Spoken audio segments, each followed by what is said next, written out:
Hey guys, welcome to a brand new video on my channel, Meg's Movies. And if you are new to this channel, this is basically where I talk to you guys about my passion for movies. This goes from collections, hauls, reviews, and to today's video, so let's get into it. I'm in a new corner, guys! So, yes, this is going to be my new setup from now on, and you know what, I actually kind of like it. So, it took me literally nearly a few weeks to get this all eventually sorted. So I've got all my Blu-rays there, my 4Ks and my Steelbooks are all there. What do you think of this new setting? Let me know. This took me a while to organise. But yes, so I'm in a new section of my room. Everything's laid out slightly different. But I'm glad because, to be honest, looking on my phone right now, I love it. So yes, so today I'm going to be reviewing Ant-Man and the Wasp: Quantumania. So this is the third movie in the Ant-Man franchise. So I just want to start off by saying, with the Ant-Man franchise, when I first watched the films, I weren't too into them. So it was one of those franchises in the MCU I wouldn't really go back to all that much. But having to rewatch the first two films before going to see this one all in one day. So I watched 1, 2 and 3 in one day. I know, unbelievable. But upon rewatching them now, I have found a new love for them. I've enjoyed them quite a lot more now. And it would be one I would go back to, in fact, probably more than the Thor franchise, if anything. I'm not sure yet. I do need to rewatch the Thor films and stuff. But yeah, so just to let you know, found a new fun love for the trilogy.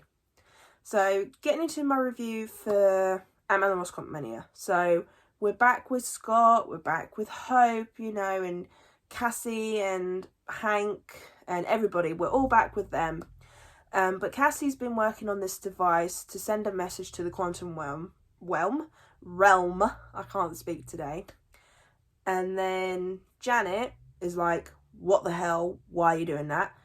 And then, of course, they get sucked into the quantum realm. I can't say realm without sounding like a child. Whelm.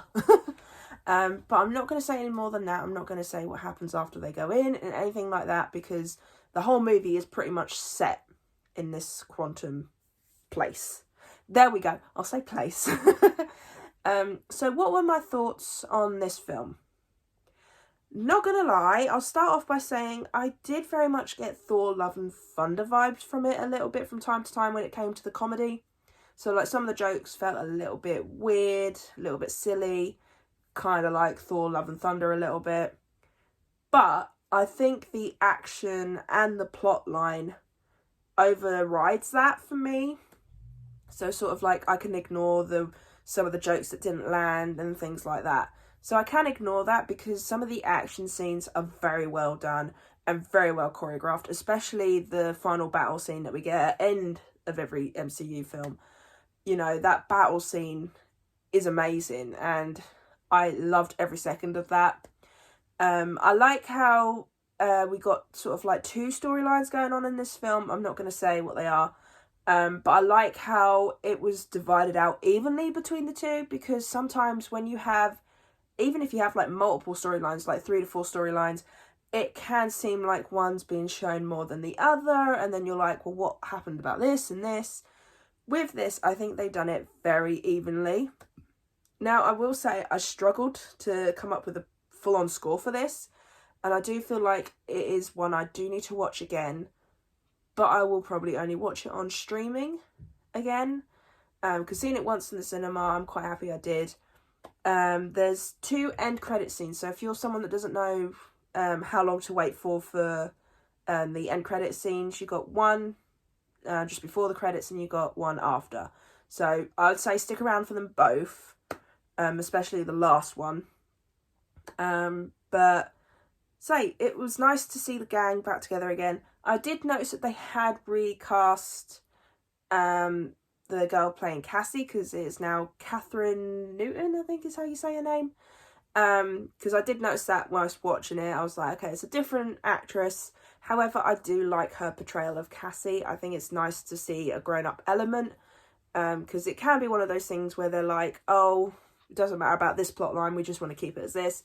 So I like how they keep things in proper storyline order, so I do like that. it was nice to see all the characters come back again, the new characters as well. So of course this is the one where we get introduced to Kang the Conqueror. Now, in all fairness, the Ant-Man franchise, I hadn't really heard of Ant-Man. Like, I had heard of Iron Man and Captain America, like the big ones, when the MCU first started. But I hadn't heard of like Kang or Ant-Man and things like that. I think the actors that they've picked for those characters are very well done. I did enjoy Kang, but at the moment, I don't feel like he's not as good as Thanos. I feel like he could get there, especially with like how it ended. So I feel like Kang could grow as a villain to just be like Thanos. But I feel like that might be quite difficult to beat because Thanos was a pretty badass villain. But I can't remember the actor's name who plays Kang. It's slipping my mind. He's in the Creed films. Or at least he's in the third one that's coming out this year. But I think he did a very good job. He was sort of like very serious but very threatening at the same time. And I do like that because you're just like, seems like a nice gentleman. And then it was like, whoa, no you're not. But yeah, I really enjoyed this. The CGI, before I forget to talk about this, the CGI is alright to a certain extent until a certain character's CGI. And like I said to my sister after the film, I get Shark Boy and Lava Girl vibes from the CGI in this for a certain character. Like, I really wish they had done better for it. And then even his character, I felt like they could have done without him, in all fairness. Like, he didn't add anything to it.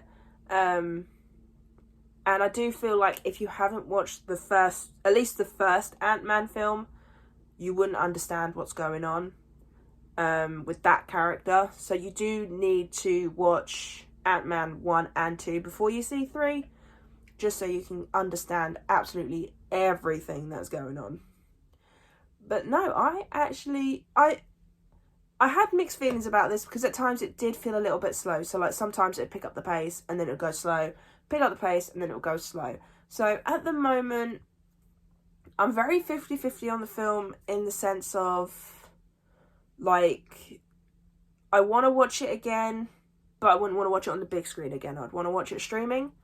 But like I said, I seriously recommend watching this at least once in the cinema because it is quite an epic, it's got a very epic ending is what I'm going to say. And it's definitely worth at least seeing it on the big screen. I think with any MCU film, whether it's good, bad or meh, I seriously recommend watching them at least once on the big screen just for that epicness of what you get from an MCU film, especially from the fight scenes. But the score, I eventually landed on this because, not gonna lie, I was struggling between 6.5 and 7 because I was like, I do enjoy Ant-Man 1 and 2. However, do I enjoy 3 just as much or less? And so I finally went with 6.5 out of 10. So it wasn't a terrible film. It is one of those ones that I feel like I do need to watch again. Like with the first 2 films of Ant-Man, rewatching them on that day, I actually found a new love for them. So who knows? Maybe when I marathon them again in the future, because at some point this year I would like to do a chronological order movie watch, because that's something I haven't done for the MCU yet. So that's what I'm leaning towards doing. So I might do that when it comes to when Ant-Man and the Wasp and Quantumania is out. But no, seriously, it was good, just not as good as I thought it was going to be. So yeah, I really hope you enjoyed this review of Ant-Man and the Wasp Quantumania. I really hope you like the set. I really do, because I actually kind of like this. This feels more official. I love it. But yes, I really hope you enjoyed this review. If you did, then do give it a thumbs up. And if you are new to this channel, then go ahead, hit that subscribe button and also the notification bell down below to be notified when I post. And also leave me your comments and thoughts on Ant-Man and the Wasp Quantumania. Did you enjoy it? Did you not enjoy it? Are you like me, who's very 50-50 on it and who needs to give it another rewatch at some point? Let me know in the comments down below. And I'll see you guys next time. Bye!